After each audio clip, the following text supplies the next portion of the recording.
get started. Good morning, everyone. Had a good night's sleep, most of you, I guess, except those who hiked much. And so today we're going to cover two different topics. One is on glycoproteins, which are heavily glycosylated, and N-glycans and O-glycans, the type of glycans attached to proteins, and then the glycolipids. One is the glycoproteins. The second lecture will be about glycolipids. But in the interim, in between, we'll also talk about sialic acid, which is a very unique monosaccharide, which occupies the terminal position of both glycoproteins and the glycolipids. So let's focus right now on glycoproteins. And so glycoproteins, by definition, the proteins that have glycosylated, okay? And so there are two types of glycans that you can see. Glycan means carbohydrates attached to the proteins. One is called O-glycan, one is called N-glycan, as you can guess. And the glycan that's attached through oxygen is called O-glycans. And glycans are carbohydrates that are attached to the protein through nitrogen is called N-glycans. So let's focus on the biological significance of glycosylation of the proteins, and then the sequence requirements for glycosylation, and how we do the protein glycosylation. And you just can randomly just glycosylate. Specific requirements exist for N-glycans, this is O-glycans, and the glycoforms. And the glycoforms means it's like, isoforms, right? You have a cis and trans, you have R and S, there's stereoisomers. Like that, you have a glycans can have the same molecular weight, but they can have different linkages and different positions, different branching, and those are the things are collectively called glycoforms. Like the isomers that we have isoforms, they're called glycoforms. Then we'll focus on the biosynthesis of N-glycans, and so how these glycoforms or the glycans can be released from the proteins, the various techniques, and also how you analyze these molecules, which is very complex, and then also the aberrant glycosylations, because there's a specific glycosylation happens to many proteins. There are a number of scenarios where the glycosylation can go wrong, or they have different structures that have huge consequences. We're going to focus a little bit about aberrant glycosylations. And also, since the grant is all about coagulations, inflammations, we're going to focus about number of proteins, not so many proteins, but a few proteins which are heavily glycosylated, and also how this could affect the coagulation. Then we'll briefly talk about genetic disorders of biosynthesis of N-glycans, and also genetic disorders of metabolism associated with this glycan metabolism. Okay, and so for a long time, as you saw from yesterday's lecture, the carbohydrates are considered as the cell wall constituents of the plants, or they are like considered as the source of energy for you, like glucose. And that's how it has been considered for a long time, until 1960s, I would say until 1970s. And so then it has become apparently very clear when people isolating proteins, and that they can see number of cells have the glycans attached in cell surfaces. But still, the scientific community was not quite convinced. The very first thing the biochemists do in 1950s and 60s and 70s, so they isolate the protein from liver. So liver is a great source from which you can isolate, because liver has all kind of proteins, enzymes. It's considered a magic organ. And because if you're a biochemist looking for enzyme or protein, the first thing you do, you take the liver, okay, and then you just grind it and purify through all thousands of different column techniques and so forth, and hoping to find the fraction that has for protein, or looking for the activity. And so that's why, historically, for many decades, the liver is an organ that's used to isolate proteins and enzymes, and it's advanced biochemistry, and to where we are today. And so when they run the gel, of course, some of you would have isolated proteins, not the recombinant proteins, like non-recombinant proteins from animal sources or like from various cell types. And do you see a specific molecular weight band, single band? And so the band is so thick or so thin, it's often very diffused. It's like a smear, you see. And because most of the proteins are glycosylated, and they have these glycoforms, many different kind of glycans attached to it. So there are glycoforms. They have small glycans, bigger glycans, and also the glycans which can have a sialic acid. The glycans can undergo sulfation, phosphorylation, so they can have some charge on top of that. So molecules, proteins often separate on the pH gel based on the size and the charge. And so now your size and charge of heterogeneity controlled by these glycoforms, then end up in having not a very clean band. You often see a smear in the pH analysis. So this is a kind of nightmare for the protein biochemist. So they want to see a very neat, clean band. So first thing they do, they remove the glycans. The number of techniques people can use to remove the glycans. A mild acid hydrolysis can remove the glycans very easily. And so then they can get a very clean, nice spot, okay, a band. Then they'll go on to subsequent analysis, protein sequencing, and so forth. So for a long time, so as for biochemists, glycosylation is a nightmare, okay? The glycans are a nightmare. So they try to remove the glycans, they're looking for the functions of the proteins. Without recognizing and understanding, realizing that those glycans attached to the proteins actually have a major role to play in terms of regulating protein structures and functions and turnover and so forth. And so that's a history for a long time. So until 1970s and 80s, then people began to recognize that, oh, this is just wrong. We have to look at functions of glycans.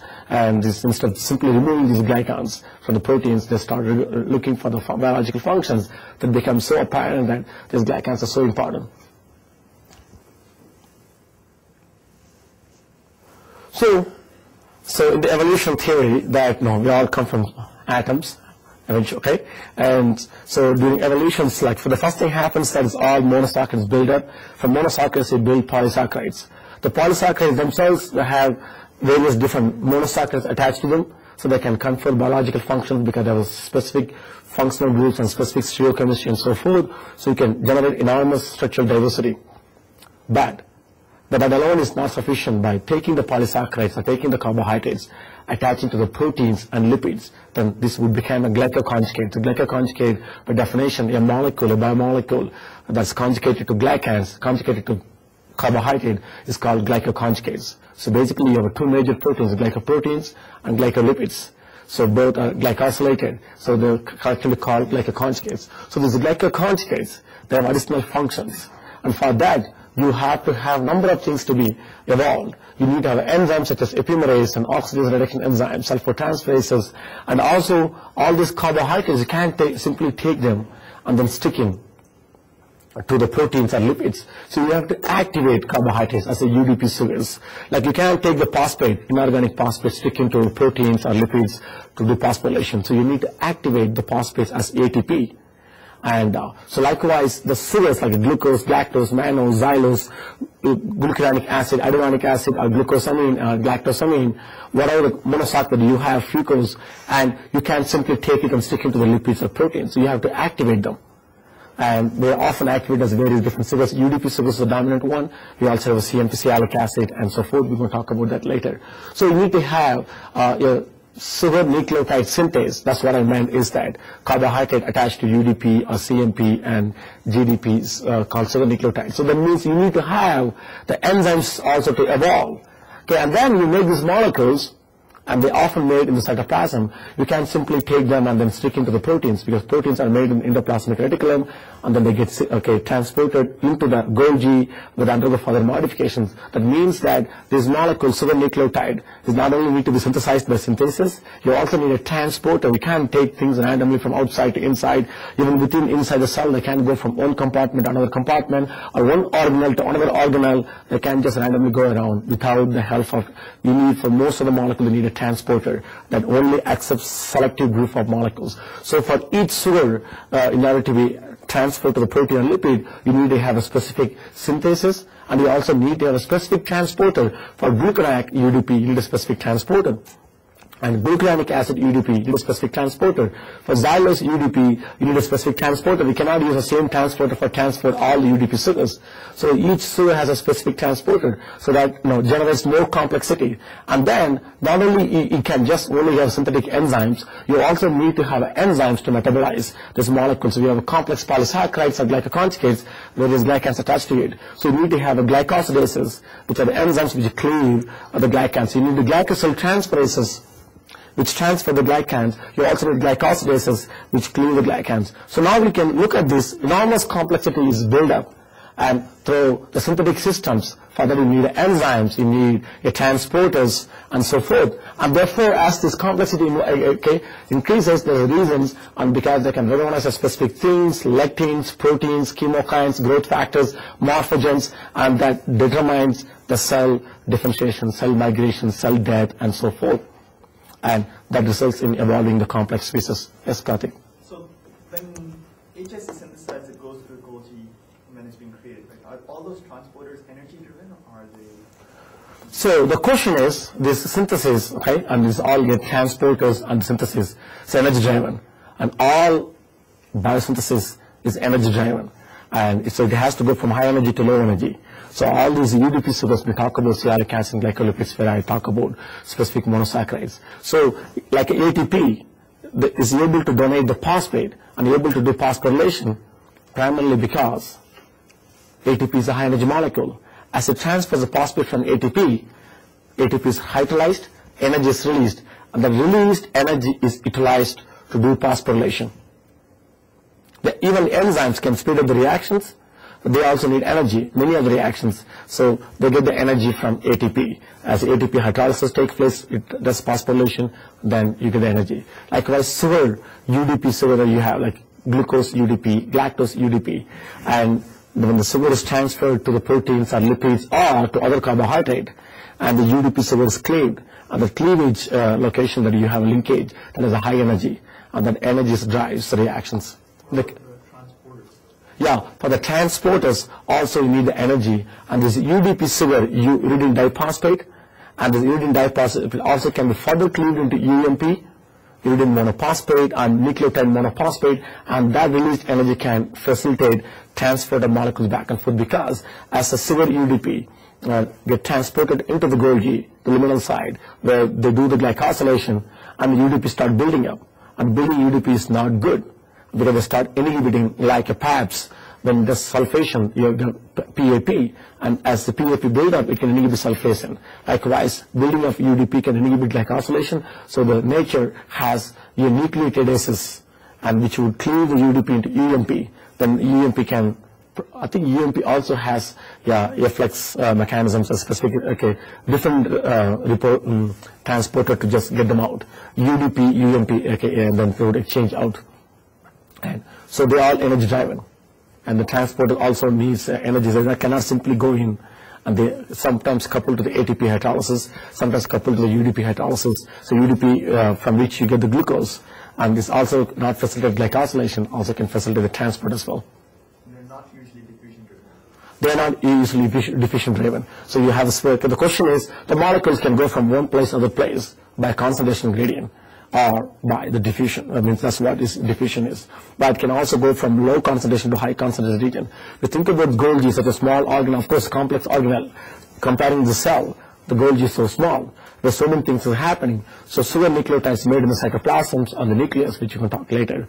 And so they are going to be less concentrated. When they move all into the Golgi, it's much smaller compartment, and they get transported there by active transport mechanism, because there's a need for these sugar nucleotides available. So they have to get there by active transport, not by simple diffusions. Then we'll never get enough concentration of molecules. For example, polysaccharide like hyaluronic acid, and in particular chondroitin sulfate, dermatan sulfate, heparan sulfate, the huge polysaccharide, right? You have repeating disaccharide units. So the hundreds of repeating disaccharide units are same glucosamine, same galactosamine, same uronic acid, you keep adding it. You can't add from sugar UDP if they're going to define, different upon the diffusion. And this reaction is happening so fast, the system has to have everything lined up nicely. And if you're going to depend upon diffusion, the enzyme has to wait until next sugar UDP comes to add. It just doesn't happen that way. This reaction takes place within half an hour, or within 15 minutes or so for the proteoglycans, adding multiple chains, and they get transported. And so they have a specific turnover, and so often these molecules synthesized within a few minutes, actually, proteoglycans. So they have to rely upon active transport mechanism.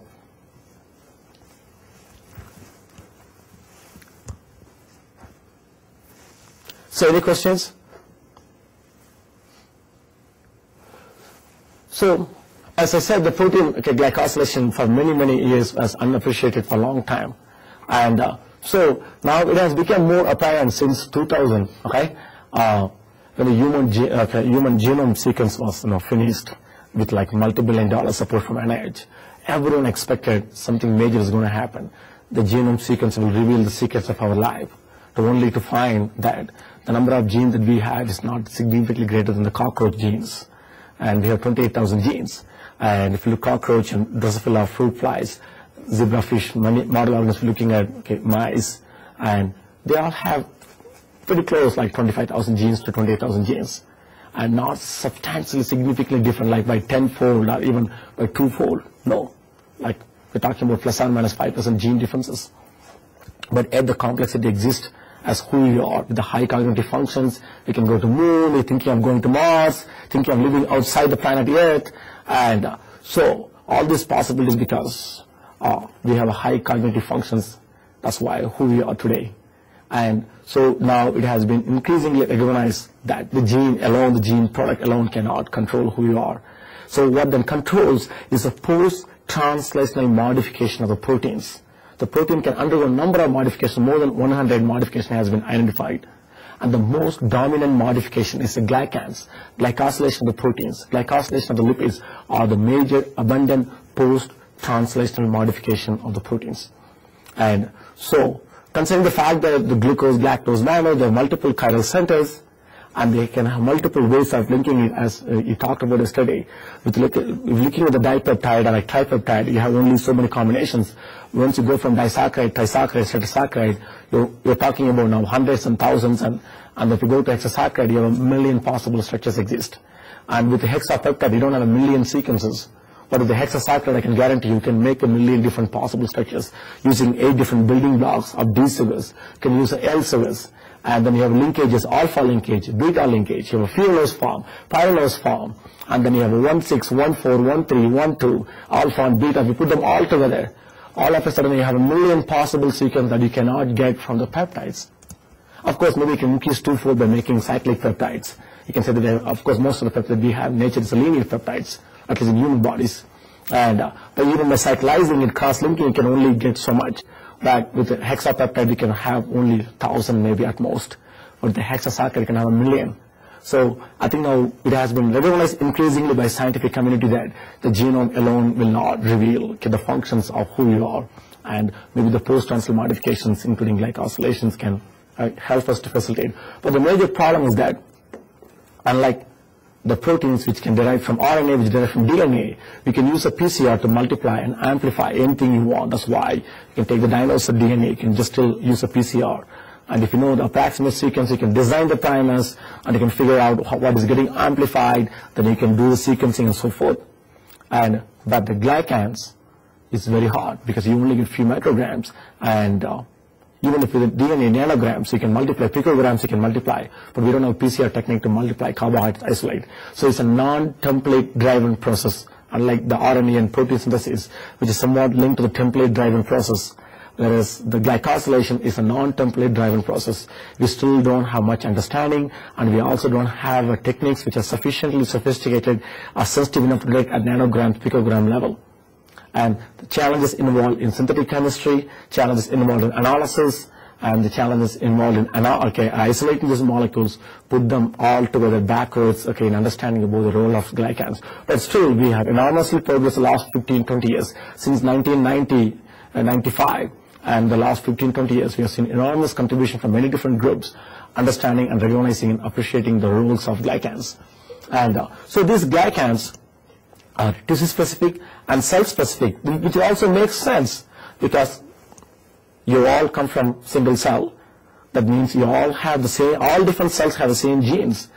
You can take a skin cell, hair cell, bone cells, whatever they are. They all have the same genetic content, but yet they are different. So the cells need to be differentiated, need to migrate, and they should know the hearts to be on the left side or right side, and all those things, anterior, posterior, dorsal, ventral, left-right axis inductions, the cells to differentiate and migrate. So all these things cannot genetically fully controlled, so that your organogenesis happens and the organism evolved eventually. So this can be controlled only by post-translational modifications like sulfurations, glycosylations, and glycans. So it has been shown, even including Jo's group here, and in model systems that left-right axis inductions can be dramatically altered. We all have the heart on the left side, not on the right side. And so at least 1 in 20,000 people have the reverse, and complete reversal is beneficial, but is partial inversion, of the organ locations is dangerous, and people often, disadvantaged person die very young. And so these glycans, are expressed, attached to the proteins in a tissue-specific manner and cell-specific manner, and that perhaps facilitate the cells to differentiate and cells to migrate, cells to also trigger the death, and also to have the organs evolved. Also, these glycans plays a major role in protein folding and the protein conformations. If you take the proteins and you have a glycosylated, you take the protein non-glycosylated, they have totally different conformation, different functions. That's why if you take a protein which has enzymatic activity and you express them in E. coli, and if you're lucky, you're on activity. And if you don't have activity, then you have to go on express in the mammalian cells, because mammalian cells have many different kind of glycosylations, enzymes, and so forth synthesis. Whereas E. coli doesn't have any glycosyl transferases and synthesis, and therefore what happens is that you may not be able to have a complex glycosylation patterns, actually no glycosylation at all in the protein expressed in the E. coli system, the bacterial system. So because the protein folding and conformations can be regulated dramatically by the glycans. And also protein turnover. With each protein is made, there are 28,000 gene products in nature, in human body, and they all have a specific half-life. The same cell makes thousands of proteins every minute, every day. And so they have, of course, the neuronal system is different. They have different half-life, and some of them are made only once for life in eye. So certain proteins are made only once in a life. And but most of the cases, the proteins have specific lifetime turnover, and they're controlled by proteolysis. And the proteases also again controlled by pro-proteases, anti-protease, because the protease also exists in inactive form. Then you have to cleave them to get the activated form. And so at least the glycosylation has not been shown to be critical, but some other cases have been shown that the proteases activity can be controlled by the glycosylation of the given protein. So when you put the glycans on the proteins, and the protease cannot access the protein surfaces to cleave them, so they are longer half-life. And also these proteins have different kind of glycans, glycoforms. So this, by having specific glycans, the cell, even though we put the circle or like some rectangle when we draw on the paper, but the cell actually exists in three-dimensional topology inside the body. It has an apical, basolateral side, and side, and so there are many different sides, top and bottom, like the way the room that exists. And so cell exists in three-dimensional topology where they can recognize the top and bottom and apical, basolateral side. So it has been shown by a number of groups that the proteins, depending on type of glycosylation, type of sulfation, they can go to the specific side of the cell. And hence they can have a specific role and specific functions. And so these proteins heavily glycosylated facilitate cell-cell interactions with a number of adhesive proteins, integrins, and fibronectins. They all can play a role in cell migrations and cell adhesions and interacting with neighboring cells. And those cell-cell interactions are dysregulated in aberrant glycosylation that results in cells dislodging from the primary site. For example, in tumor metastasis, a cell has to dislodge.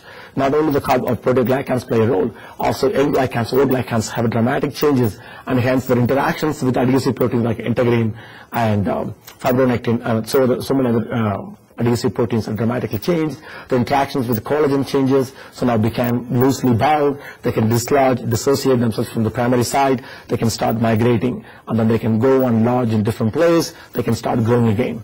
So again, the cellular localization of the proteins controlled by glycans, cell-cell interaction. For all these places, the glycans play a major role. The protein by themselves cannot have such a significant role without having the glycans as a partner.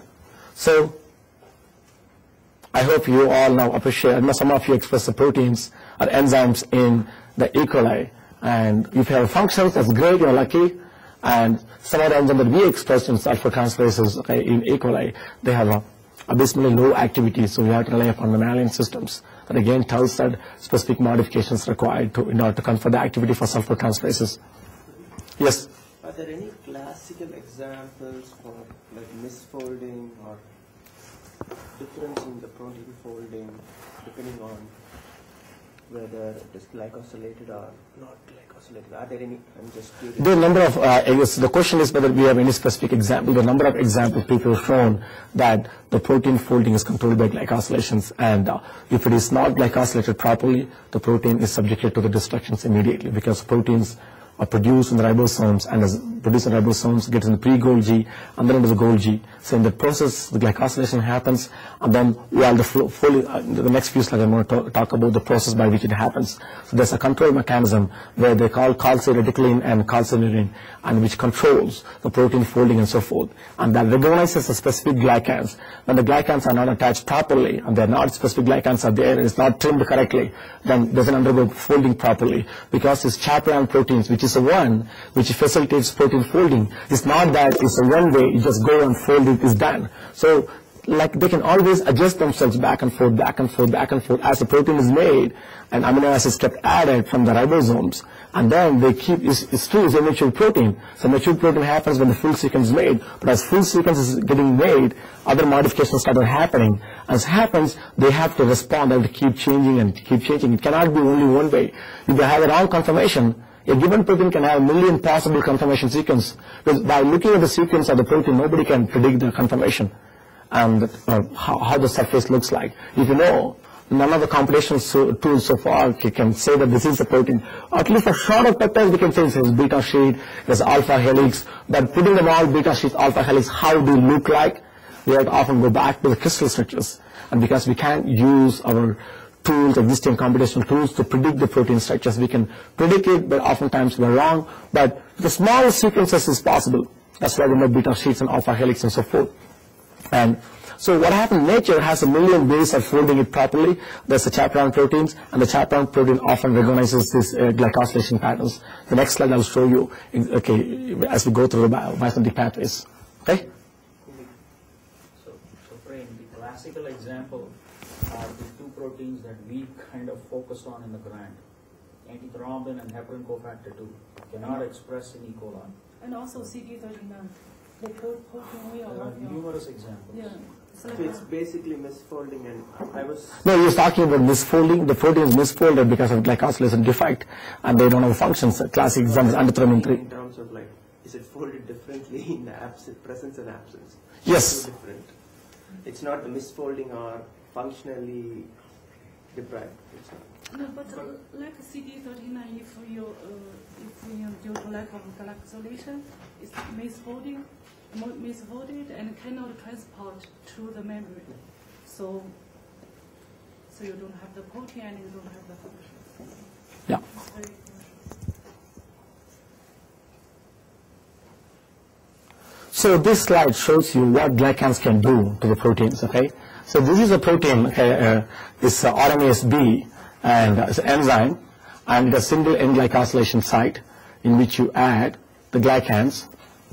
And so molecular dynamic simulations and also crystallographic shown that when you crystallize a protein, and often the glycans is the culprit that prevents having nice crystals. So people try to chop off the glycans and to get the nice crystal structures of the proteins. So the glycans have enormous flexibilities. There are more flexibilities. And so this is a snapshot of 10 different crystals have slightly different orientations of the glycans. And then the molecular dynamic simulation shown that these glycans, of course, just keep in mind, in the crystal form, the glycans can have a slightly less mobility. Of course, protein have much less mobility than glycans. Still, the glycans add, okay, and you can see there's only one or two, and then here when you have multiple glycans just posed together, it's all crystal structures. They can have a slightly different angles, they can put them together.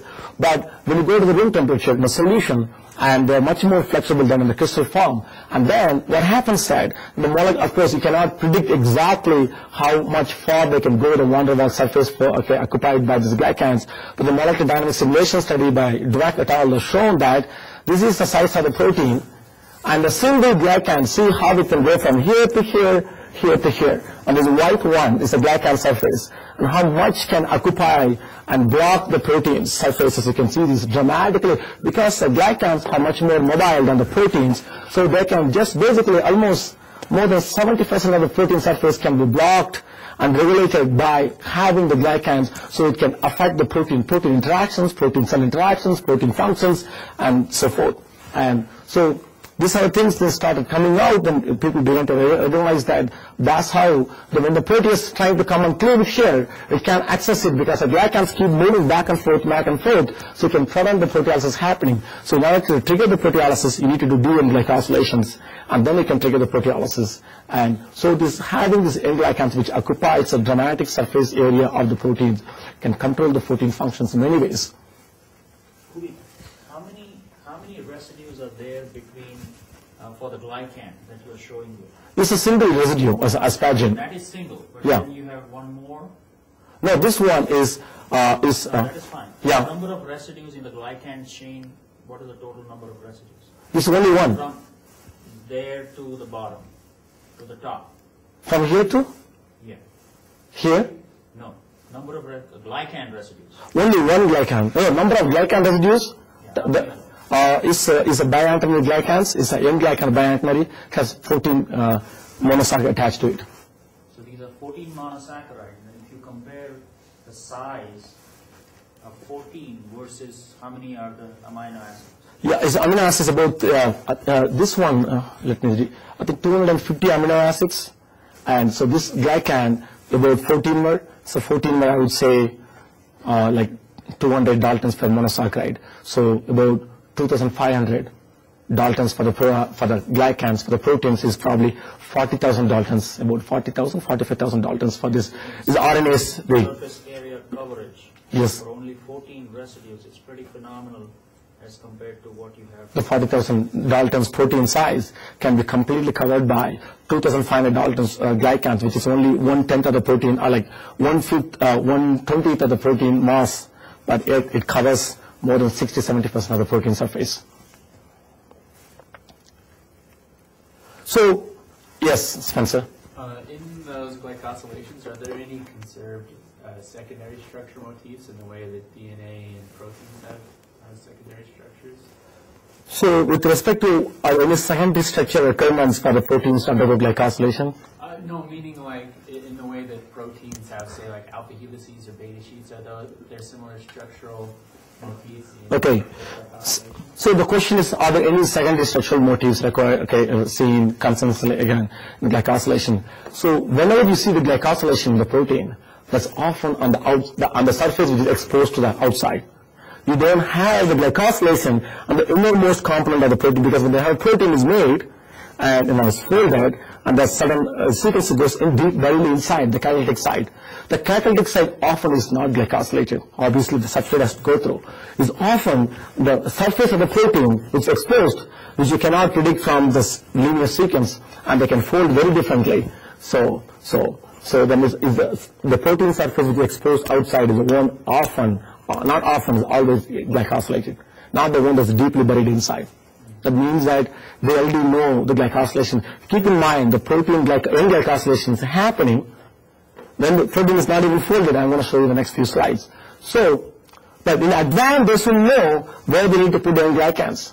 You have more than one consensus sequence, the primary sequence where you can add N-glycans. Yet, not all sites necessarily going to be occupied, because you're going to put N-glycans on the wrong site, and that's going to be buried inside, then the protein is basically apparently not going to fold properly, it's not going to have functions. So somehow the nature knows you have 20 possible glycosylation sites. They know where they need to put, because the sites where they should not put is the one is going to be deeply buried inside. And the folding didn't even happen yet. Keep in mind, the folding didn't undergo even folding yet. But even prior to folding, N-glycosylation happens. So when the folding starts. So there's definitely, I think, the evolutionary reasons as how this happens, but we don't still fully understand how this process is controlled. And so only one thing which is known with respect to Spencer's question, but we know that all of the N-glycosylations and also O-glycosylation happens on the sequence amino acids which are exposed outside the protein surface, on the surface of the protein. So there are some specific requirements for the proteins to undergo glycosylation. The two types of glycans you can see, one is the N-glycans, another one is O-glycan. In N-glycans, carbohydrate attached to asparagine residue. In O-glycans is attached to attached to serine and threonine. So in N-glycans is attached always to asparagine, and it follows a specific sequence requirement: asparagine, X, serine, and threonine. And this asparagine, X, threonine, or serine. And this X could be any amino acid,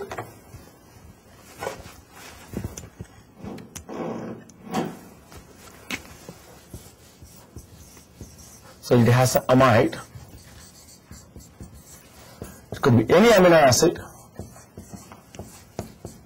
but it has to have this sequence, asparagine, X, serine, or threonine. And this X could be any amino acid except proline. If you have proline here, and asparagine here, serine or threonine here, and that site cannot undergo N-glycosylation. So that's the major requirement for the asparagine residue to undergo glycosylation. It has to follow this sequence, asparagine X serine or asparagine X threonine, and the X could be any amino acid except the proline. Then that site is a likely site for undergoing glycosylation. But this sequence alone is not sufficient for the given protein to undergo glycosylation, but all of the protein that undergo glycosylation follows this rule.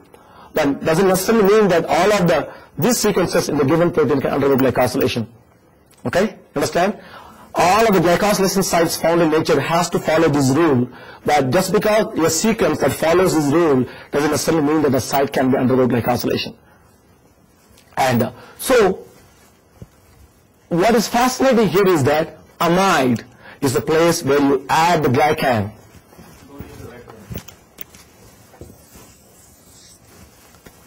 This is a CONH2. You all know that amide is the least reactive functional group. Is it true or not true? Amide. Among the carboxylic derivatives. Yes. Among the carboxylic, CONH2 is a carboxylic amide, is the least reactive. And you can make it reactive by adding something like a strong base, sodium hydride or things like that. But this is the reactions happening in the water. If you want to make the amide to react by NH2, if you take amine and amide, and amine is more reactive, it's a very good nucleophile. But the amine of the amide is not a good nucleophile. If you take a lysine side chain, that's why people exploit the nucleophilic aspects of amine for conjugating many different things, cross-linking it, for conjugating drugs, whatever it is. Amine is very, very reactive. Hydroxyl of the water compared to amine is 1,000-fold more reactive amine than the water. That's why you can have a protein with lysine, amine, and side chain of amine can react in the presence of water, which also has a nucleophile, but the amine group 1,000 times more reactive than the hydroxyl at pH 7 or pH 8 and pH 8.5. So that's why in water you can do these side reactions with amine conjugation, masking amines, reaction of biotin with amine. You can do all those things because amine is fundamentally 1,000 times more reactive. If you take amide and amine, hydroxyl group, and hydroxyl is more reactive. Probably this is 1,000 times more reactive than this. So if you take amine to amide, then amide is 1,000,000 times less reactive. So hydroxyl group is 1,000 times less reactive than amine, and the amide is 1,000 times less reactive than hydroxyl group. So this is 1,000,000 times less reactive than the amine group.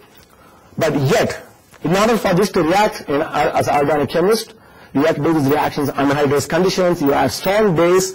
But here, these reactions in the glycosylation of this asparagine amide happens by enzymes in water. Okay, at low, means not anaerobic conditions or not like anaerobic conditions. How this is feasible?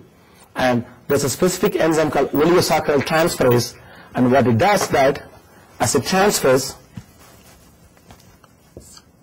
your hydrogen, in order for this to donate, and this hydrogen has to be removed, right? Then form the minus charge. So this serine side chain has a hydroxyl group, okay? And there's a base is there, and the protein. And what happens that the enzyme comes and as it's trying to pick this proton, the enzyme comes and trying to pick this proton, and this has a hydrogen bonding with this serine hydroxyl group or threonine hydroxyl group. Because of this hydrogen bonding interaction between this asparagine amide proton with the hydroxyl or oxygen, and this hydrogen bonding facilitates disruption of this bond, and then eventually get transferred to the oligosaccharide transferase, because at the active site the base can pick this proton. And that's why the serine or threonine absolutely required. Because of mutations here, the hydroxyl group, and this reaction cannot happen glycosylation. So the amide is least reactive, but with the help of oligosaccharide transferase and the same protein that has asparagine undergo glycosylation with the serine hydroxyl side chain facilitates hydrogen bonding. Even though hydrogen bonding is the weakest bond that you all know, but yet it can have a dramatic impact here. In the N-glycosylation of the protein, hydrogen bonding is absolutely required. If you have no hydrogen bonding, and this reaction is not going to happen. Even though it's the weakest to bond hydrogen bonding. Still, this is very, very critical in order to facilitate making this side very reactive and transferring these protons here completely to here. And then now this is very reactive and is going to react with glucosamine UDP and add glucosamine. Undergo started N-glycosylation, and it started the process. Of course, this is a complex glycan attached to it. Could you repeat this once more, how it acts? So you have amide, which is least reactive, and through hydrogen bonding with the serine hydroxyl side chain, and this, now because of hydrogen bonding, now this NH bond is weak, and then can be transferred to here, from there to the base, which is the enzyme which facilitates the glycosylation of this residue. And by transferring the hydrogen from amides to the hydroxyl, from there to the active site of the enzyme, it makes now N-, which is very reactive now. The amide N- is very, very reactive, N- of amide. It is more reactive than the NH-. And so now we have this one, now it will react with the oligosaccharide, which comes in the activated form of dolichol biphosphate, which we want to see next slide. Well, coming to this hydrogen bonding, in case of protein folding, it's basically the hydrogen bonding which is responsible for this primary, secondary, and all the structure. In carbohydrate, there are millions of hydroxyl groups, so they cannot go hydrogen bonding, or it's still not known that, there is folding pattern, but it is still not known, among the carbohydrates. The carbohydrates. Yes. So the question is, okay, here you have hydrogen bond interactions, and how does hydrogen bond interactions affect the carbohydrate conformation? Because you showed that they are pretty mobile and they take a lot of surface area because they cannot fold into a compact form. Yeah. So why is that? But there's a lot of hydrogen bonding, like hydrogen bonding possibilities. Yes. So the question is, you have a glycans with a lot of hydroxyl groups. They can also have hydrogen bonding interactions, but yet the glycans are much more mobile, much more flexible. And because the fact that these glycans are in water, and so in water, and these molecules are highly polar, and also the torsional angles and carbon, oxygen, oxygen, carbon, and carbon or oxygen hydroxyl groups, and these molecules are very, very mobile. But keep in mind, when you have a hydrogen bonding interactions within the carbohydrate, then it becomes much more specific conformation. But when the hydrogen bonding is happening outside world, which is ubiquitously filled with water, then we're talking about interhydrogen bonding interactions. And that's why there's interhydrogen bonding interactions, it will dramatically control the glycosylations, its reactivity, and the metabolisms, interaction with enzymes. But it often is interhydrogen bonding interactions, it is not the intrahydrogen bonding interactions. And that if there's a strong hydrogen bond interaction with intrahydrogen bond interactions, then you'll see more specific conformations. And that's why the glycans indeed have some level of hydrogen bond interactions. And that's why the glucose is glucose, galactose is galactose, mannose is mannose. They are not all the same. And so it addresses this question because they have a hydrogen bond interaction with the water, which is ubiquitous. They're much more mobile, and it's basically it facilitates more conformation flexibility. Unlike the amide linkage, which has sudden only torsion angle requirements can rotate around, that's why the proteins are more rigid. So rules exist for N-glycans, but not for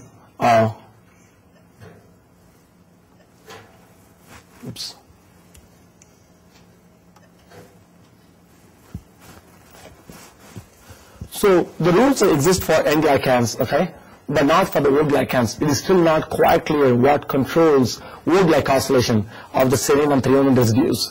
And it's known that threonine and serine can undergo O-GlcNAc modifications or O-glycan of hydroxyl lysine, which is a component of the collagens, where the hydroxylation is very important for the collagen's functions, where they also undergo glycosylations, and serine again can undergo O glycosylation, and also the fructose residue attached to certain sequences, glycine, threonine, or serine can undergo O glycosylation, and GPA anchored protein. There are many different proteins in cell surface attached, through GPA anchor, and the GPA anchored proteins have specific sequence requirements has been reduced.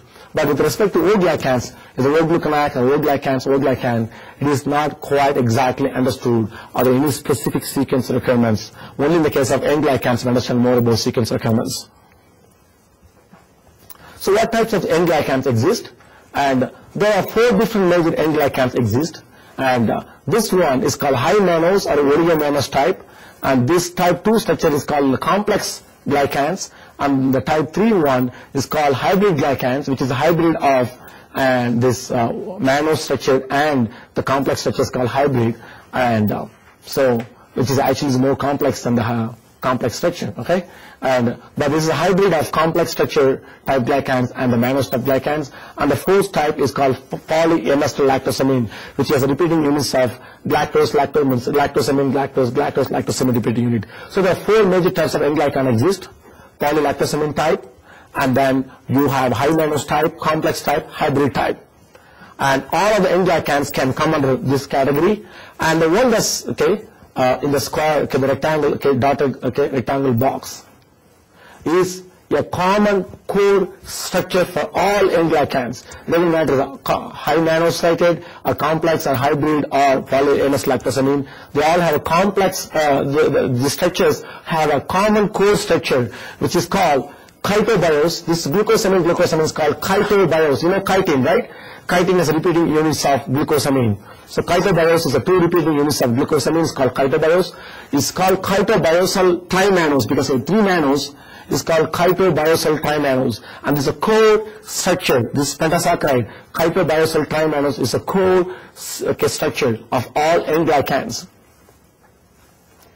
They all attach through asparagine residue.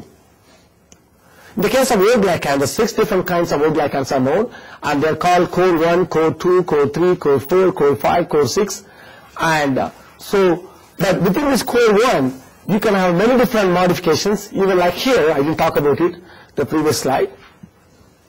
And they can undergo glycosylation at 6 position, they can undergo glycosylation at 3 position, they can have, this GlcNAc is called bisecting GlcNAc, because you have this branch, and the GlcNAc attached here is called bisecting GlcNAc in the literature. And also this antenna that you have, this is called antenna of the glycans. You can have a single antenna, 2 antenna, 3 antenna, 4, 5. That's what is called monoantennary, biantennary, triantennary, tetraantennary, and pentaantennary, and so forth. So they can have a different number of antennas and different branching, and they can have a bisecting or non-bisecting. They can be glycosylated or non-glycosylated. So a lot of variations exist. And they can have a sialic acid. And keep in mind, sialic acid, when we will talk about the next lecture, is the last residue capping the N-glycans, and then the biosynthesis of N-glycan stops by capping with the sialic acid. Sialic acid always occupies as a terminal residue. In the N-glycans, you never see sialic acid in between somewhere. And the sialic acid always occupies a terminal position, is called capping of the N-glycans. So it's often capped with the sialic acids. And so all of these things result in sialylated or non-sialylated, and so you have an enormous number of structures called glycoforms. So these things are extremely branched, and there seems to be large steric hindrance, right? Or there can be a large steric hindrance. Where is that you're talking about? When you have these antennae. Yes. So is it decently, can you synthesize this? So the question is, this molecule looks very complex. Can it synthesize? Yes, it can synthesize. And most of the structures that I know are synthesized is a chitobiose, a trimannose, and then also like biantennary structures, but not like tetra and triantennary. As far as I know, no one has made tetraantennary structures, but they have made chitobiosal trimannose residues. Pretty straightforward, or? It's not straightforward. It involves like 40, 50, 60 steps, like oscillation, and people have done this anyway. And actually they do a combination of synthetic structure. They actually assemble the core structure, and then they add the enzymes chemoenzymatically. It is being done. Yeah. You can make Yes. But bi-antennal structures people have made, and as far as I know, the chemoenzymatic approach is penta-antennal structures are tetra-antennal. As far as I know, that is not been made, but it's possible that somebody, I didn't follow literature very carefully recently.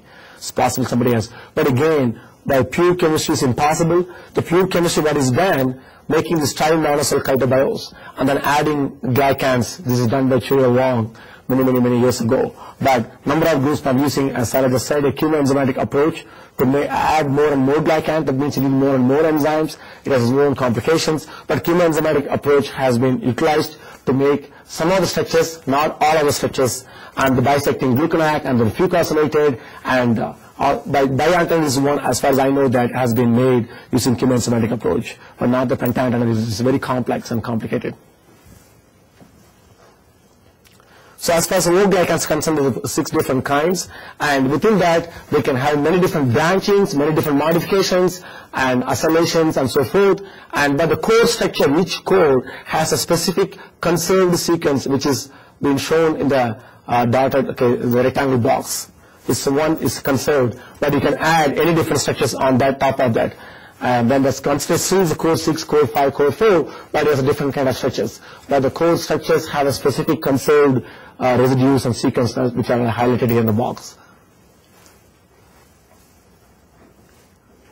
So this slide shows the diastematic pathways of the N-glycans. So here's the ribosomes, and it's trying to make a nascent protein, and here is it happening.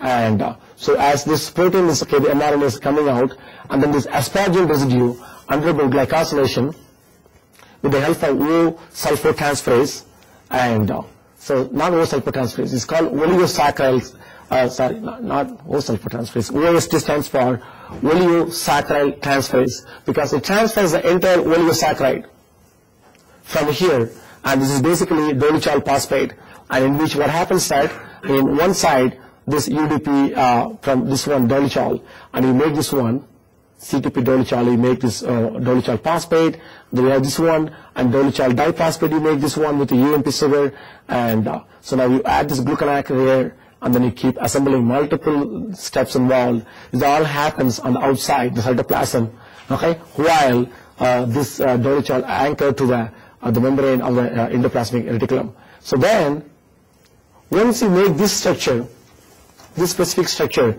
in which you have a chitobiose, trimanose, you start extending. Once you make this specific structure, and there's an enzyme called plippase. Plippase is the one that flips the entire structure, which is now in the cytoplasm, into the luminal side of the endoplasmic reticulum, just flips it. And then once it gets flipped inside, and then it undergoes further modifications to make this complex high mannose. All the green dots are high mannose type, and it makes the high mannose structures. And then what happens that then there's the blue circle, which are the glucose residues, and you add 3 glucose residues, and that's the end of the N-glycan synthesis on the dolichol biphosphate membrane anchored to this one. So this is the completion of the N-glycan synthesis.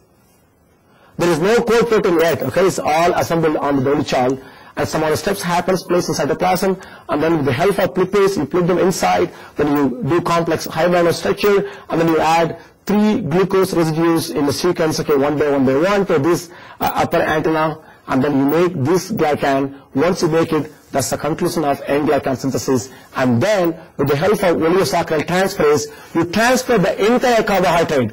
You transfer the entire thing, The whole N-glycan is transferred from dolichol into the asparagine residue, and that's where huge, gigantic glycan is transferred from dolichol into the amino acid residue in this asparagine with the help of OST, which is oligosaccharide transferase enzyme. So once you finish that, it's not over. So now it's all happening still in the endoplasmic reticulum. It's all happening in the endoplasmic reticulum, and then you have these 3 glucose here, right? The 3 glucose now, after this transfer with the help of OST, is getting cleaved one by one is getting cleaved. And so this attachment of 3 glucose seems to be required for OST enzyme, oligosaccharide transferase, to transfer the entire glycan into the core protein. Without this 3 glucose, you cannot do the transfer. And so as you transfer to this, developing protein, as you can see that the protein is still not even made completely. There are some cubes protruding the proteins into the endoplasmic reticulum.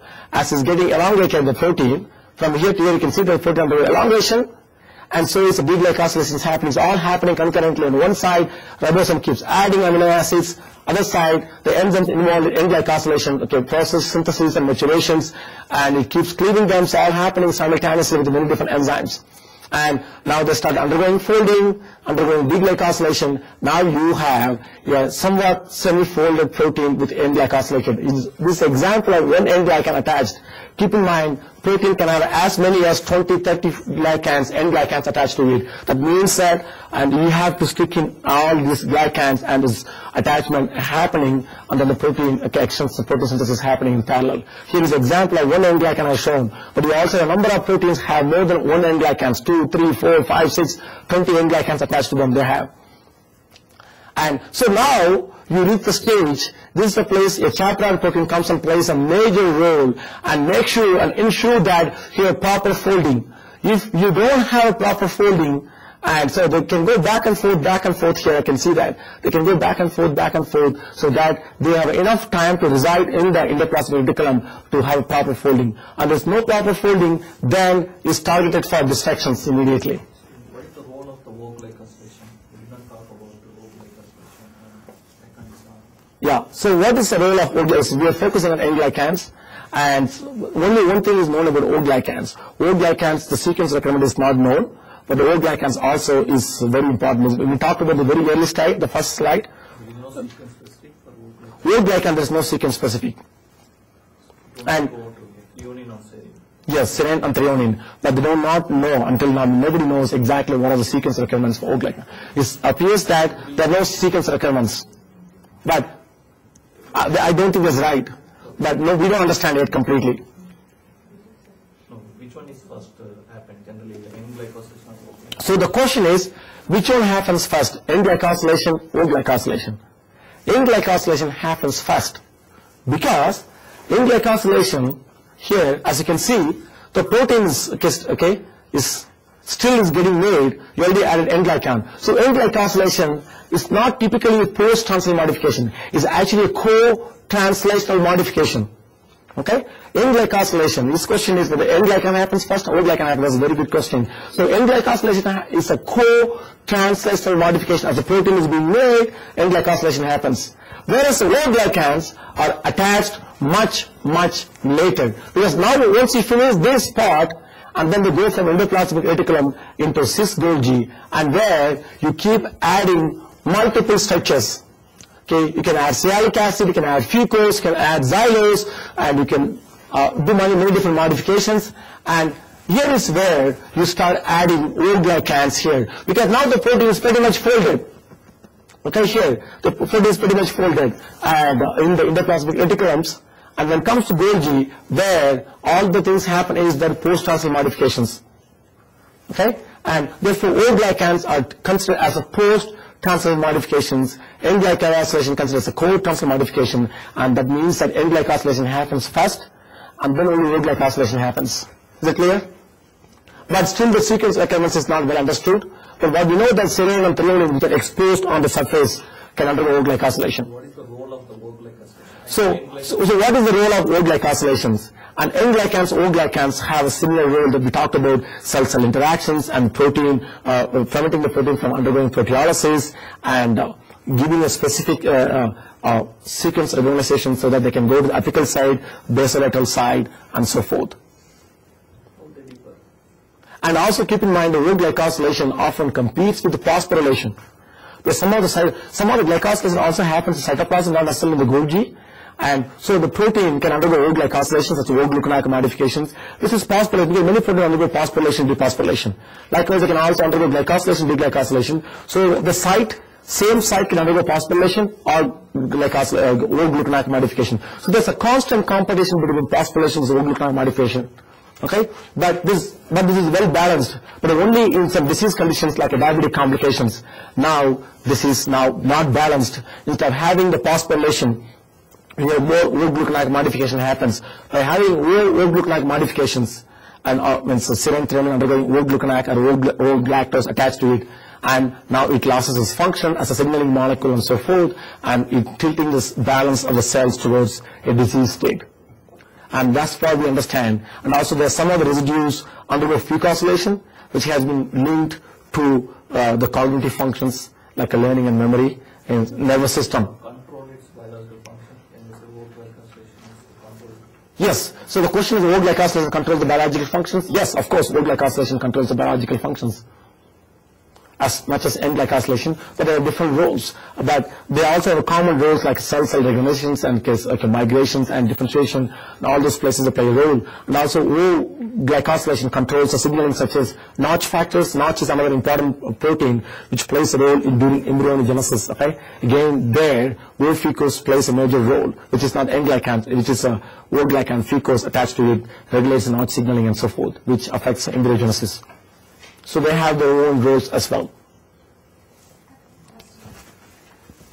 Does the N-glycosylation that occurs, so it occurs next to, or one residue down from a serine threonine, does that affect the phosphorylation ability of that serine threonine site as well? So the question is, by having a glycosylation asparagine residue next of serine threonine residue, would it affect the phosphorylation? Yes, most likely, because now this is such a close proximity to the serine residues to N-glycosylation site, it's less likely that residue undergo phosphorylation. And because of the phosphorylations to happen, you need to have a kinase residue, or a kinase enzyme, so which is another big enzyme is trying to access to the site. If you look at the very first slide, where the N-glycans are going back and forth, and so there is no way the kinase enzymes can come to the stem of the glycan site in the close proximity to access it. So that's why even the proteolysis doesn't happen. Because proteolysis to happen, you need a protease that cannot access the site in the very close proximity to the N-glycans. So after chopping off the N-glycans, now the protease can access to the sites. But now we're asking about phosphorylation. It doesn't happen. It's most likely it's not going to happen unless the kinase is much smaller enzyme. But still, I don't think that that's the place the phosphorylation is happening. Does the efficiency of N-glycosylation depend on the residue X? So the question is, well, the efficiency of N-glycosylation depending on the residue X, and answer to that, answer is that it is unknown. And it may be, because we know that proline makes it impossible for that site undergo residue modifications, but other residues has not been shown and documented, perhaps, because many proteins are glycosylated from one N-glycosylation up to 20, 30, 40 N-glycosylation. So perhaps it's impossible to answer a question, but the answer maybe already exists. So we need to use the bioinformatics tools to just keep digging in all the sequences what is known. Then perhaps that gives you answer to a question. But I think answer already exists, but I do not know the answer for that question. Probably you have to use a bioinformatics. As far as I know, no one has looked at this angle that you're asking the question. If suppose it is compromised by somehow, then there will be a computation of N and O glycosylation at the same site, since there is a serine by 3 neurons. So yes. It shows like which is a preferential glycosylation depending on yes. the residue X. Yes. Yes, Spencer? I was wondering if there are any examples of O-glycosylation of the tyrosine residue?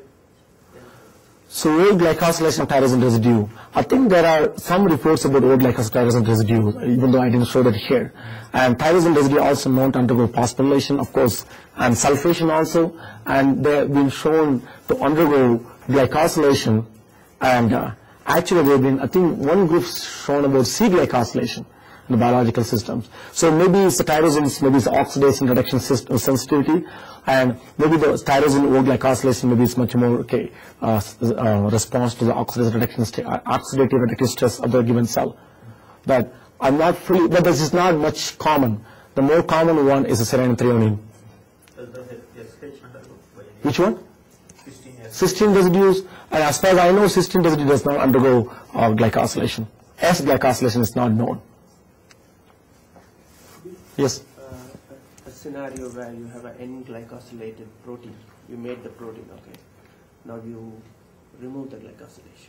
Does it misfold?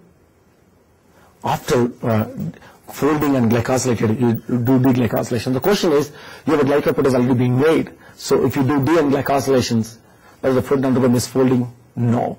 Because the folding happens in parallel as glycosylation is happening. But once the folding is finished, it's just because of you do deglycosylation, you cannot go to unfolded state.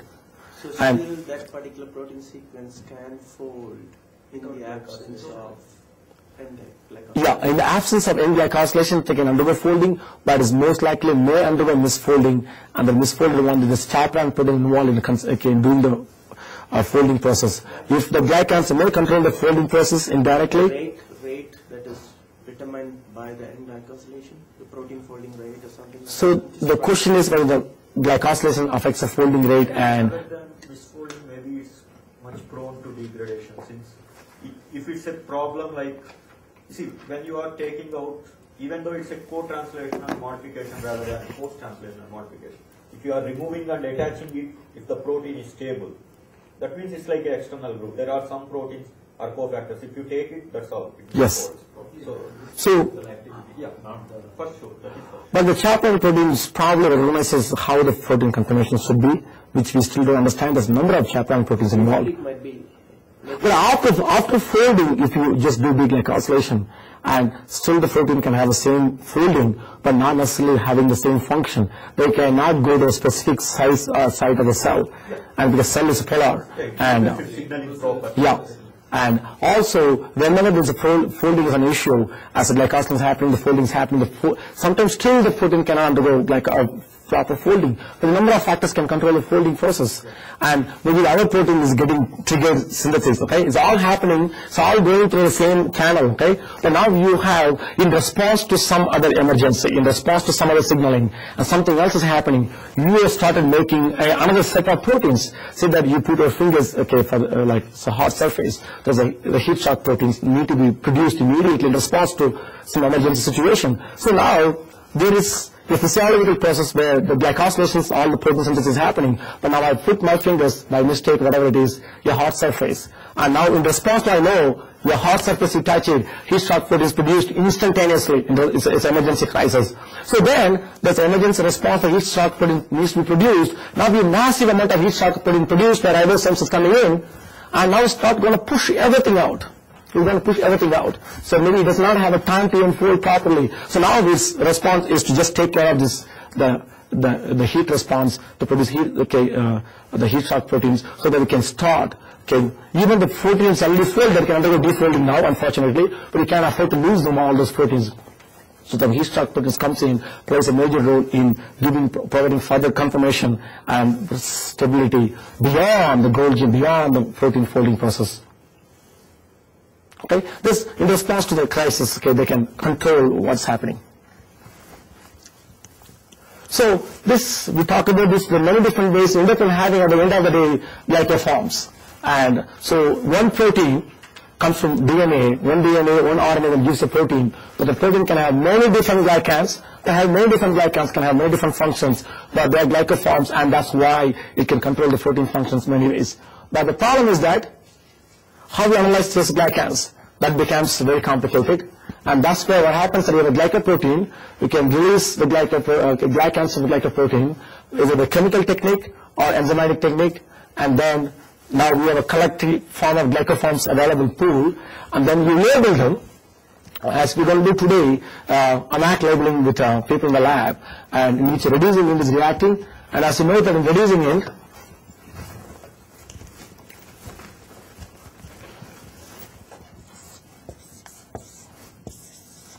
this is the reducing end, and so now it exists in equilibrium, and you open the chain, this aldehyde will react now, your fluorophore, which has an amine group. So amine can react with the aldehyde, then we can do reductive aminations. So that's the technique people commonly use in N-glycans or carbohydrates labeling and heparan sulfate labeling.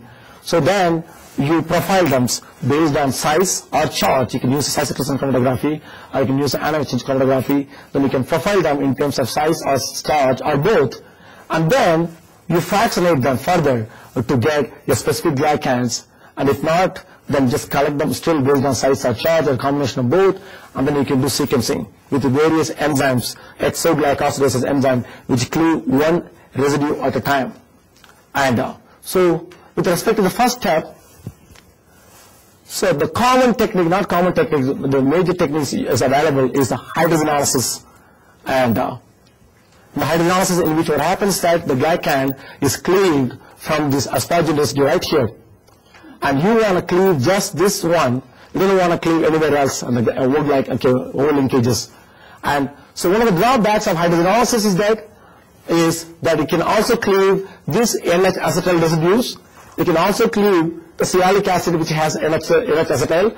It can also cleave O acetyl groups because some of the glycans have O acylation, sulfation, phosphorylation, and those rare modification that happens on the glycans will be lost because you treat with the hydrazine at 100 degrees, 95 degrees Celsius. If you go 98, it explodes because when I was a graduate student, this bad thing happened. I was just first year graduate student, like my first month, I had to go and do hydrogenalysis back when I was in Iowa. And it was so bad that the hydrazine, like I was using the water bath, but the heating, what do you call? The heating mantle, whatever it was. And the temperature is always, as you know that, cannot just exactly 95. Okay, it goes 98, 99, then comes down, then it goes back and forth, right? And so I think once it hit 100, and 100, as many of you know, hydrogen is a rocket fuel, okay?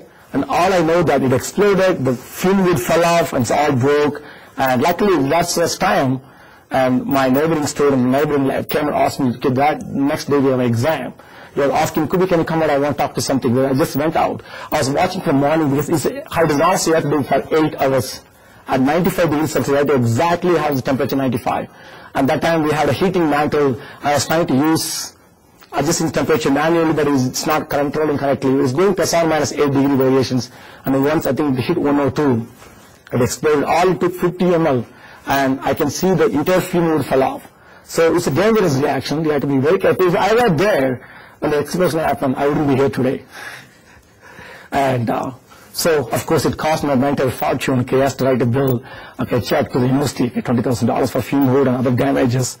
And that's not a fun thing for him either. So after that, I was restricted to hydrogenalysis with 50 microliter reactions, okay? They said, the reason why I'm restricted to 50 microliter, you can only lose your finger, okay? Not your life. And I still remember that. So after that, I had to do hydrogenalysis in a small scale multiple times. So coming back, so that's the disadvantages. You have to do it very carefully. It can cause a damage to the modification that happen on the N-glycans, which are sialic acids, okay, phosphorylation, sulfations, and other modifications will get lost. But this is still a very good technique. And because, as I told you, this linkage region can also have a fucosylation here, and it does not distinguish whether you have fucosylation or you have other modification, bisecting GlcNAc, you have a single antenna, 2 antenna, 3 antenna, 4 antenna, 5 antenna, doesn't distinguish, doesn't discriminate. It removes all the glycans nicely. So if you do at 95 degrees Celsius, if you do at 60 degrees Celsius, you can remove only old GlcNAc, old glycans. At 60 degrees Celsius hydrogenalysis, you can remove selectively O-glycans. But if you do 95 degrees Celsius, and then you can remove N-glycans and O-glycans. And so then, because all of the NH acetyl is cleaned off, and the reducing in aldehyde will react with the excess hydrazine and form these hydroxides. And then you do re-acylation of this amine, and also sialic acid amine. And then you treat with the copper 2+, and as the conditions, and then this hydrazide just get cleaned right here. So very mild technique, you have to treat with copper 2+ acetic acid, but it takes overnight reactions, you have to leave it overnight. But I was very skeptical. When I was organic chemist first, no, I never done any reactions below 500 milligrams. So when I was given this project to do as a graduate student, N-glycans, okay, analysis, and I had to isolate 500 microgram. And I said, I cannot do it. And to my mentor, you cannot do it, you can't stay here, Kuby. And so what I'm saying that you only get a small amount of N-glycans, but this technique still works. I was skeptical, but I've done this reaction myself. It works beautifully, and you can get as small as 10 microgram N-glycans. You can still analyze them beautifully. And this copper 2+ acetic acid works very well, and you can clean them out.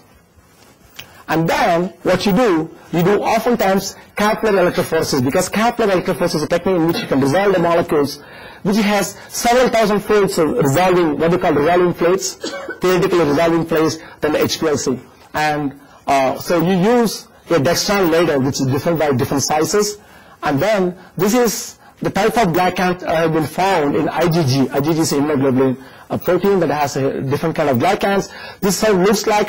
So you do hydrogenalysis, and then you do labeling, and then you do the fluorescence-assisted catalytic electrophoresis, and you can see all different peaks, and you start treating with the enzymes like sialidase enzyme, which you clip off all sialic acid, treat with lactosidase, removes all the lactose acid, treat with the hexaminidase. But keep in mind, all these enzymes you do sequentially, and it removes one residue at a time. If you treat with the hexaminidase without treating with sialidase, you cannot clear the hexamin residue, because the hexamin residue is deeply buried inside. It's capped with sialic acid. So most of the times it's capped with sialic acid. So you have to treat with the sialic acid, sialidase enzyme to see whether it's capped or not. So some of the peaks might not be capped. For example, this one is still the same. It is not migrating differently, but this peak you can see that it's disappeared because this is sialic acid cap. That's why.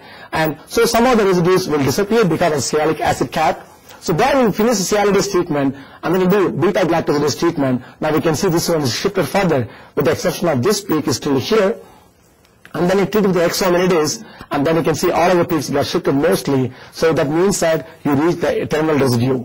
And then you treat with alpha-fucosidase. If you have a fucose residue on the tri-mannose chitobiose, then it can get cleaved. And then treat with the alpha-mannosidase, because you have this mannose. It cannot be cleaved with the mannosidase right away here, because you have to cleave with sialic acid, galactosidase, and then the hexaminidase, and then the fucosidase if you want it, or you can do mannosidase treatment. It's only alpha-mannosidase. Keep in mind, it also has some mannose beta-1,4, because mannose beta-1,4 linkage is very, very, very rare.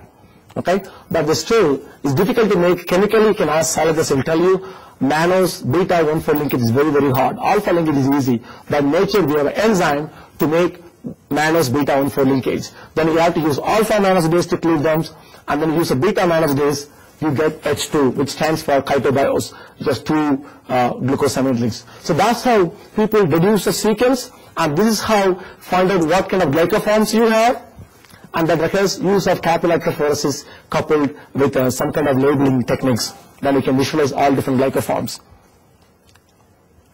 So let us focus on glycoproteins, and you take any system, nervous systems, or vascular systems, and you can take any other system, muscular systems. Here proteins are everywhere, and most of the proteins are glycosylated, and they have a unique role to play in organ-specific manner, in a system-specific manner, and also in embryonic development-specific manner.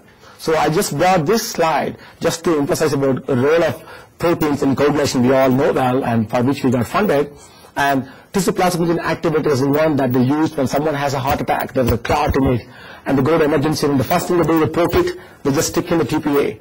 And the tissue plasminogen activator is a major one that's used to rescue people. It's about $1,000 or $2,000, $4,000 each injection. TPA is very expensive. And so it's made by Gentech company. And when they made 15 years ago, they didn't have any control over glycosylation. If you express an E. coli, it has no activity TPA. TPA has to express mammalian cells. But when they express mammalian cells, and they had no control on glycosylations, because now it's made in an artificial recombinant way system, mammalian cells still, and they have no control over it. They can have multiple isoforms. So one of them is TPA1, one of them is TPA2. There are different glycoforms. TPA2 has a longer half-life, and it has more potent activity than TPA1. So when they make this TPA recombinantly, we are talking about thousands of liters, not like a 10 ml, like 100 ml, like that we do in the test tube on the flask in the lab. They use the reactors, bioreactors, thousands of liters they have to make the TPA. Because it gives them thousands of dollars each injection. Okay, it's a very expensive molecule, but they made in large scale. But one batch, they completely have no control over having. Why they have less activity? They have less activity, they have to throw it, because this is the one used in emergency room or a clot. You don't want to just give something to test them on the person is going to work or not. So they always have to test before every batch gets out into vial and then put them to send to the hospital. And it loses activity very rapidly. TPA1 loses activity very rapidly than TPA2. The difference is that TPA2 has a sialic acid. TPA1 doesn't have a sialic acid. So having sialic acid, it increases the half-life, because when you clip out the sialic acid with the sialidase enzyme, or like you don't have this sialic acid containing glycoform. So what happens that now you have galactose as a terminal residue. When you galactose as a terminal residue, what happens that when you inject any protein in the vascular system, it's circulating right in the body, systemically circulating, and the liver has a galactose binding protein, galactose receptor. called acetylreceptors, okay, acetylgalactose receptors. What happens that every protein which doesn't have a sialic acid, that's all. It just washed off. It just gets sucked into the liver and then gets excreted from the body. So having sialic acid, it prevents the binding to the galactose binding protein in the liver, and therefore they can keep getting recirculated again and again. So once you clip off sialic acid, its half-life is pretty close to 1 minute, it's done. So you want to have at least half a life of 1 or 2 hours for this protein. So that's where they found that TPA2 has a higher half-life than the TPA1. So that opened up understanding about the roles of glycans and glycoforms dramatically. In 15 years ago, okay, they have no control. Now they have better control over TPA1 as TPA2. And so another one, antithrombin 3, which you are all working on modeling and so forth. And keep in mind, antithrombin, okay, exists in 2 forms in humans, alpha and beta form. It has 4 glycosylation sites. The sites are cited here, and alpha form is glycosylated at 135. There is a beta, of course, alpha form is glycosylated at all sites, 1, 2, 3, 4. There is a beta form is glycosylated only at 96, 155, 192. It is not glycosylated at 135. But the alpha is glycosylated, this 135 residue has a lower affinity for heparin. And so this alpha form and beta forms have huge differences in activity.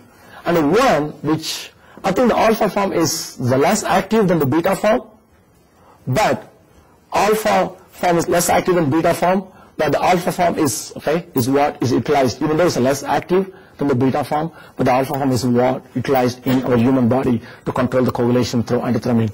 It's the alpha form, it's not the beta form. And also during early development of the embryo, human embryo, and is actually the beta form exists, but as we get into childhood and then into adulthood, and then the form switches from beta to alpha and become less active antithrombin than the more active antithrombin. So difference between antithrombin 3 alpha and beta, I think is 100-fold difference, or 1,000-fold, another 2. It's 100-fold or 1,000-fold difference. Yes, yet we are using the less active form of the antithrombin 3. And tissue factors, another one is involved with coagulation factor and coagulation cascade. Dr. Desa can talk for hours. I can only talk for 2 minutes because I don't know much about it. And so it's heavily glycosylated. And so this tissue factor in human plasma, you have a small quantity. You want to understand about the role of tissue factor. What you do, that you try to express them recombinantly. And this recombinant tissue factor has a different glycans than the natural tissue factor, and therefore trying to make sense about tissue factor concentration, their functions and role, kinetics and coagulations, you may get a very beautiful data which may not be even relevant to what you would otherwise normally get with your natural tissue factor that isolate from human plasma, which has a different kinetics in regulating coagulation cascade than the recombinant tissue factor. But still, it's a great tool, recombinant tissue factor, but it may not still give you the same answer you would otherwise get, the exact answer of natural tissue factor as how it regulates coagulation, keep in mind. So protein C inhibitor is another important protein involved in coagulation cascade. Again, Dr. Desa can talk for hours. And is affected by glycosylation, means deglycosylation. If you do deglycosylation, this protein C inhibitor no longer has its function in regulating anticoagulation. So you have to have both coagulation and anticoagulation. So it's controlled by protein C inhibitor. By deglycosylation, it lost its role in fine-tuning coagulations and anticoagulations. And another factor that yesterday we just briefly touched about, one of our collaborators for our program project, is investigating our team, in David Gilani is working on factor 8. Both the factor 8 and 1-gram factor has to be complexed that regulates the coagulation cascade. And both factor 8 and 1-gram factor are heavily glycosylated. There are as many as 1-gram factor VWF has as many as 20 N-glycosylation sites. They're occupied by N-glycans, 20 N-glycans, 1-gram factor. So it's extremely sticky protein, extremely heavily glycosylated, 20 N-glycans. I haven't come across a protein that has 20 N-glycans. And that 1-gram factor has 20 N-glycan sites, heavily glycosylated. And depending on the type of glycans you have on the factor 8, and this affects this complex formation, because factor 8 has to form a complex with 1-gram factor to exercise its function in the coagulation cascade. But this complex formation regulated by the type of glycans you have, and also this entire complex factor 8 and VWF is interacting with proteins such as galactins, siglecs, which are lectin families, and they are expressed on the surface of endothelial cells.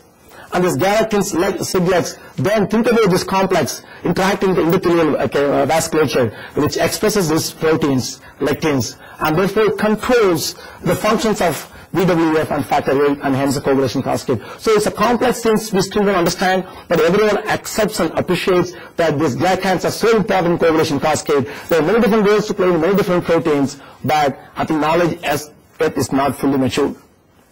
And so the reason why I brought this one so that you all understand the importance, because many of you are working with the modeling and so forth, with many other proteins, so at least you can start appreciating the role of glycans here. So also glycans are often having different structures in cancer than in normal tissues, and most common one is the glucanac T5 was upregulated. As a result, you have a glucanac beta 1,6 branching event, and also a bisecting glucanac attached here, which is again regulated by glucanac glucosamine transferase 3, and which is often seems to be suppressed. But having bisecting glucanac seems to be very beneficial. But if you suppress this enzyme, which adds this bisecting glucanac, it seems to be causing the tumor metastasis. So by this one, and also alpha 1,6 fecal transfer also is upregulated in some cancers, and also seems like the glucanac transferase 4 is somehow linked to the carcinogenesis. Still, it is not quite clear. It's questionable, but has been shown may perhaps play a role in the carcinogenesis. And also, O-glycans also are dramatically regulated in cancer tissues and normal cells, and O-glycans have more elaborative structure, as shown here. You can see more complex, elaborative O-glycan structures. Whereas, you can see them all, capped with sialic acid. But in cancer, because of upregulation of certain N-glycans, glycosyl transferases, including sialyl transferase and other glycosyl transferases, or downregulation of glycosyl transferases, you end up in having structures which are in the square box. So basically, typical tissue, normal tissue have more elaborative structure than the tumor tissue, because of upregulation or downregulation of certain glycosyl transferases, you end up in having truncated glycans. These truncated glycans, in normal tissue have the mutations, have more elaborated glycans, whereas in the truncated structures you can see often found in the mutations associated with the tumor tissue. They are smaller structures, they have less glycans, less O-glycans, and also smaller O-glycans found in the tumor associated mucin. And so I think that I would like to stop here and take a break, 5, 6 minutes, 10 minutes, and then we'll come back. I'll continue a few more slides on this one, then move on to sialic acids and glycolipids, okay?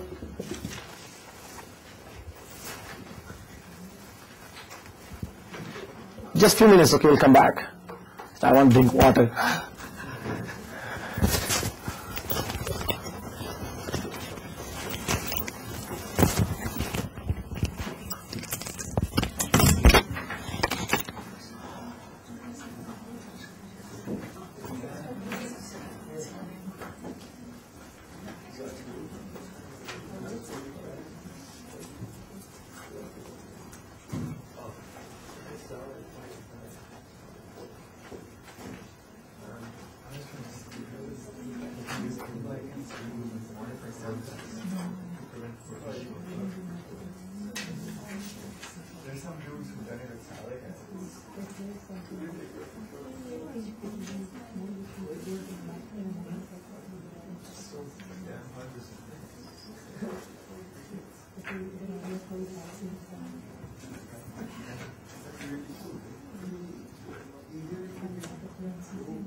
Thanks for taking a break very quickly because I want to do something quickly.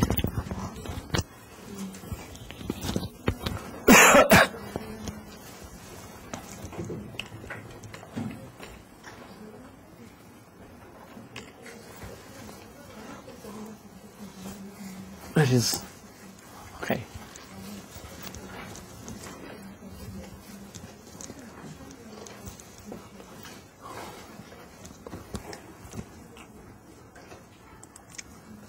Okay, and so this slide basically summarizes about all different monosaccharide synthesize, interconversion. But two things I want you to focus on: the fructose 6-phosphate becoming mannose 6-phosphate, and mannose 6-phosphate becoming mannose 1-phosphate.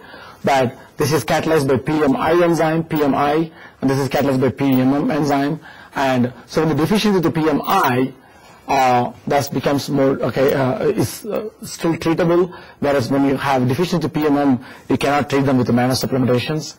And so what happens? Because you need lactose, glucose, glucosamine, galactosamine, mannose, xylose, glucuronic acid, iduronic acid, and to make all different proteoglycans, N-glycans, O-glycans, and glycolipids, glycoproteins. So one of the things is glucose you can often get from dietary sources. Lactose you can also get from dietary sources. Mannose you may not be able to get sufficiently from the food that we take, and often our body synthesizes mannose by converting fructose 6-phosphate to mannose 6-phosphate, from mannose 6-phosphate to mannose 1-phosphate, and it's catalyzed with PMI and phosphomanoisomerase and phosphomanometase. So when the deficiency in phosphomanoisomerase is linked to a disease called congenital disorders of glycosylation type 1B. And that disease can be correctable by giving the children with the mannose as a supplement in the food, okay? To give the children with the mannose in the food, then you can correct, not completely, but you can correct to some extent. If you can early diagnose, if you diagnose very early on, then you can have much better outcome. If you diagnose much later, then the outcome is very poor, and it's still the progressive disease, but it can slow down dramatically by supplementing with the mannose. And so in the case of phosphomanometase, which converts a mannose 6-phosphate to mannose 1-phosphate, that cannot be treatable by even giving supplementing with the mannose, because this PMMM, it doesn't matter if it comes to this pathway or you can supplement with the mannose, it has to still be converted mannose 6-phosphate to mannose 1-phosphate to make GDP mannose. So the GDP mannose then will be attached to various glycans to make a chitobiose trimannose I talked about, trimannose chitobiose. So you need a mannose residue. If you don't have a mannose, you cannot make a trimannose chitobiose, you cannot make N-glycans, then it has a huge effect. But not one protein, like all to many proteins will be affected. So this results in oftentimes any defect in congenital disorders of glycosylation associated with two things: mental retardations and also skeletal deformation.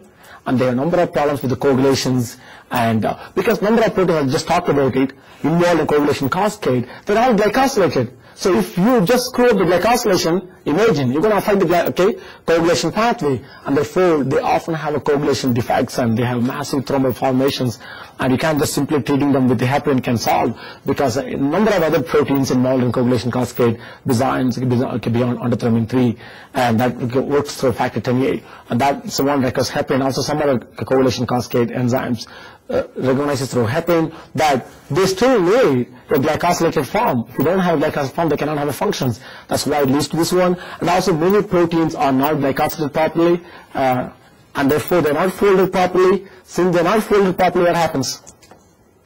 they get targeted for destructions, and also they have a shorter half-life, because if you have a glycosylation, they prevent from proteolysis, the shorter half-life. Therefore, these children, because of defective N-glycosylation, because of defect in one of the enzymes that makes amino's, results in protein enteropathy, means they keep losing the protein so much. Their muscles are weak, they lose the protein by protein enteropathy, they suffer from diarrhea, vomiting, and all those things, and at the end of the day, and they have also fibrosis happening in hepatic tissue, and eventually they die.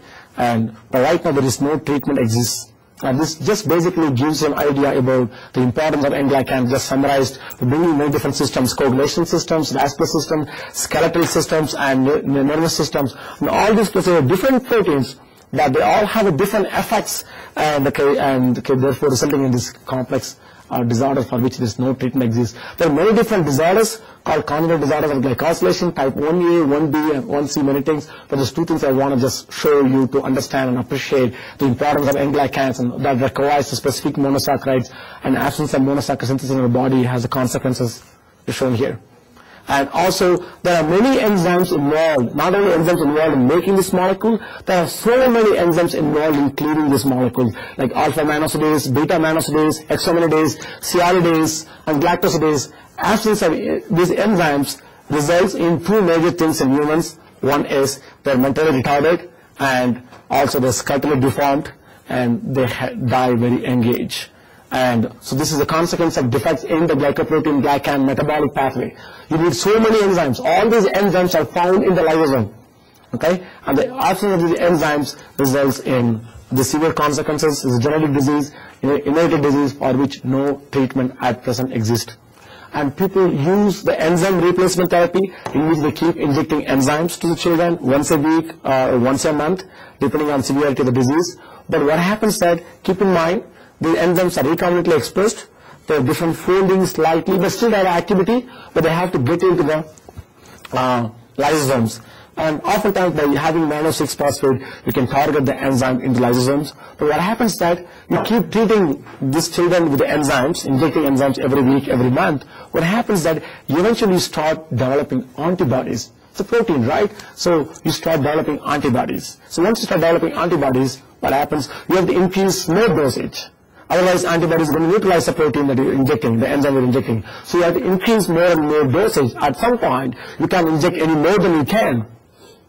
And so that's the end result. So people waiting for the bone marrow transplant, okay, and they will be given enzyme replacement therapy for some time. But there are times that the enzymes don't no longer be very helpful.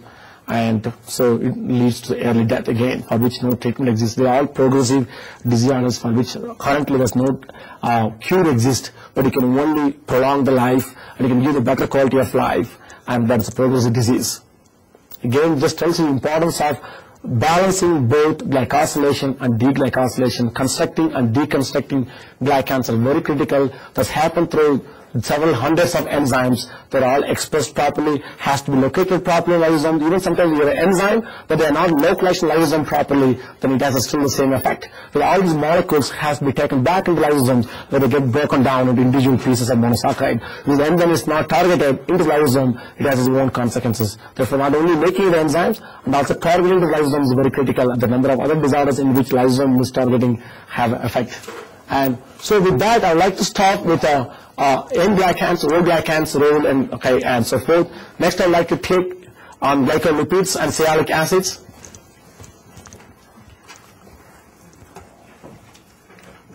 You want this to be handed out?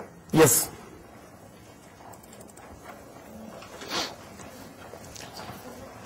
So what I may do is that I'll just try to go fast. I know I was supposed to teach this lecture 1 hour. I took the